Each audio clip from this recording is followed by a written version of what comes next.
नमस्कार सभी EPS 95 pension धारकों का आज के इस वीडियो में स्वागत है। आज के इस वीडियो में ईपीएस 95 पेंशन धारकों की उच्चतम वेतन पर हायर पेंशन के संदर्भ में एक बड़ा अपडेट निकल कर आया है। तो उसी अपडेट के बारे में अभी हम इस वीडियो में जानकारी लेने वाले। तो जी हाँ, सभी ईपीएस 95 पेंशन धारकों को अवगत है कि ईपीएस 95 पेंशन धारकों की उच्चतम पेंशन के मामले सुप्रीम कोर्ट में अभी भी लंबित है। सुप्रीम कोर्ट में इन मामलों के ऊपर सुनवाई के लिए सभी ईपीएस 95 पेंशन धारक इंतजार कर रहे हैं। पिछले 21 महीनों में इसके ऊपर कोई भी सुनवाई नहीं हुई है। ऐसे में एक अपडेट यहाँ पर निकल कर आया कि 18 जनवरी 2021 को ईपीएस 95 पेंशन धारकों की उच्चतम वेतन पर हायर पेंशन के जो मामले हैं तो इनके ऊपर सुप्रीम कोर्ट में सुनवाई हो सकती है। इसी के बीच केरला हाई कोर्ट द्वारा ईपीएस 95 पेंशन धारकों के हक में जो फैसला अक्टूबर 2018 में दिया गया था, तो उस फैसले को ऊपर रोक लगाने के लिए श्रम मंत्रालय द्वारा 16 जनवरी 2021 को एक याचिका दाखिल की गई है।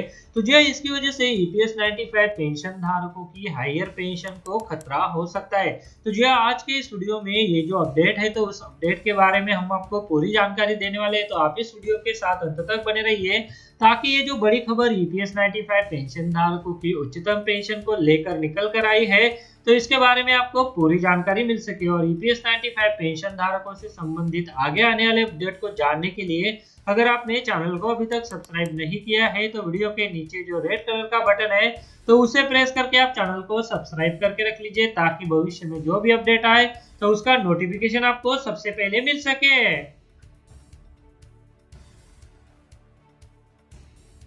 तो चलिए, ईपीएस 95 पेंशन धारकों के जो उच्चतम पेंशन के मामले सुप्रीम कोर्ट में लंबित है, जिसमें ईपीएफओ द्वारा जो पुनर्विचार याचिका दाखिल की गई है और यूनियन ऑफ इंडिया द्वारा जो एक याचिका दाखिल की गई है, तो वो है इन याचिकाओं के ऊपर और साथ में जो संलग्न मामले हैं, तो इन मामलों के ऊपर 18 जनवरी 2021 को सुनवाई हो सकती थी। पर इससे पहले सुप्रीम कोर्ट में श्रम मंत्रालय द्वारा केरला हाई कोर्ट द्वारा जो फैसला दिया गया था, तो उस फैसले को रोक लगाने के लिए एक याचिका को दाखिल किया गया है। तो जो ईपीएस 95 पेंशन धारकों के मामलों की सुनवाई के पहले सुप्रीम कोर्ट में ईपीएस 95 हायर पेंशन की मामले ईपीएस 95 पेंशन धारकों के हक में केरला हाई कोर्ट द्वारा जो फैसला दिया गया था, उस फैसले पर रोक लगाने के लिए एक याचिका दाखिल की गई है। तो जी दोस्तों, जैसा कि आप स्क्रीन पर देख पा रहे हैं कि 65 लाख ईपीएस 95 पेंशन धारकों के लिए ईपीएस 95 हायर पेंशन मामले की सुनवाई के पहले श्रम मंत्रालय ने सुप्रीम कोर्ट में खेला बड़ा डाव। तो जी दोस्तों, केंद्र सरकार ने अन्य पक्षों को सुने बिना पूर्ण पेंशन पर केरला उच्च न्यायालय के फैसले पर रोक लगाने का अनुरोध करते हुए सुप्रीम कोर्ट का दरवाजा खटखटाया है। उच्च न्यायालय ने ईपीएफ के सदस्यों को उनके वेतन के अनुसार पूर्ण पेंशन प्रदान करने का निर्देश 2018 में दिया था। जब सर्वोच्च न्यायालय में 21 महीने के अंतराल के बाद सोमवार को मामले पर विचार करने वाली थी, तब श्रम मंत्रालय ने एक ताजा याचिका 16 जनवरी को दायर की है, जिसमें कहा गया है कि पूर्ण पेंशन प्रदान करना व्यवहारिक नहीं है। उन्होंने इस संबंध में और दस्तावेज जमा करने की अनुमति भी मांगी है। केरला उच्च न्यायालय ने 12 अक्टूबर 2018 को फैसला सुनाया था कि पूर्ण वेतन के अनुसार पेंशन ईपीएस 95 पेंशन धारकों को मिलनी चाहिए।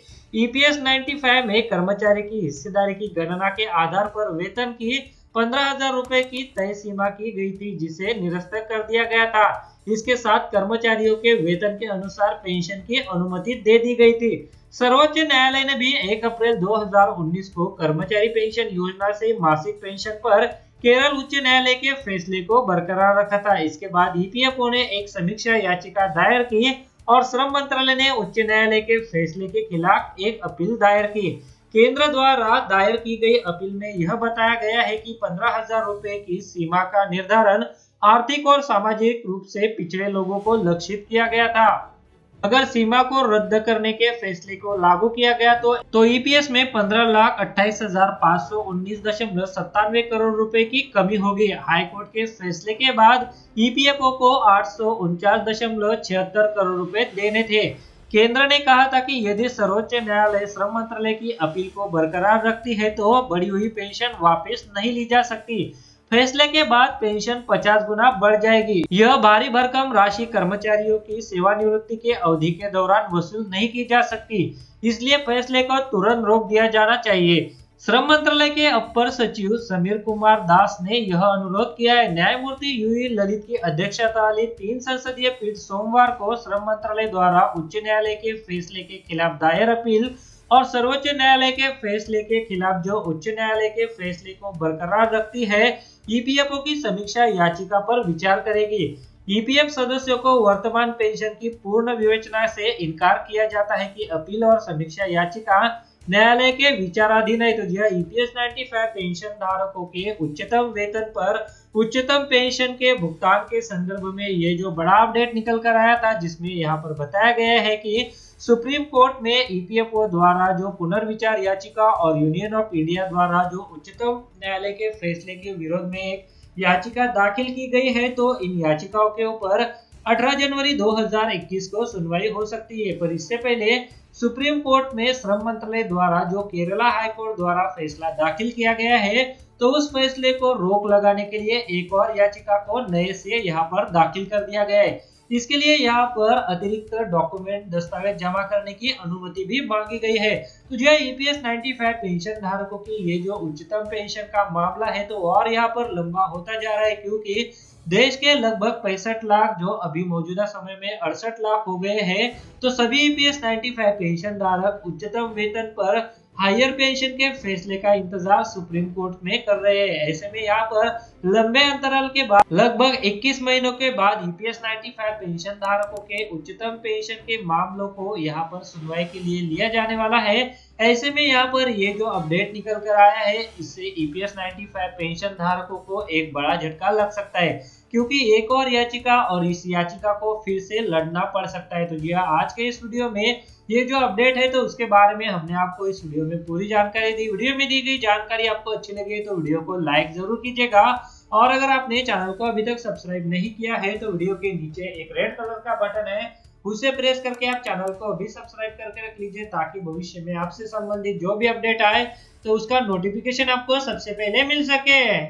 अगर आप शेयर मार्केट में इन्वेस्ट करना चाहते हैं, तो इसके लिए आपको एक ट्रेडिंग अकाउंट की जरूरत पड़ती है।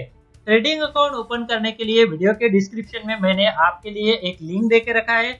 उस लिंक पर क्लिक करके अगर आप ट्रेडिंग अकाउंट ओपन करते हैं, तो उस ट्रेडिंग अकाउंट ओपनिंग के लिए आपको कोई भी चार्जेस देने की जरूरत नहीं है, साथ में कोई भी एनुअल फी देने की जरूरत नहीं है। और जब भी आप इक्विटी में शेयर खरीदेंगे या फिर बेचेंगे, तो उसके ऊपर आपको कोई भी ब्रोकरेज देने की जरूरत नहीं है।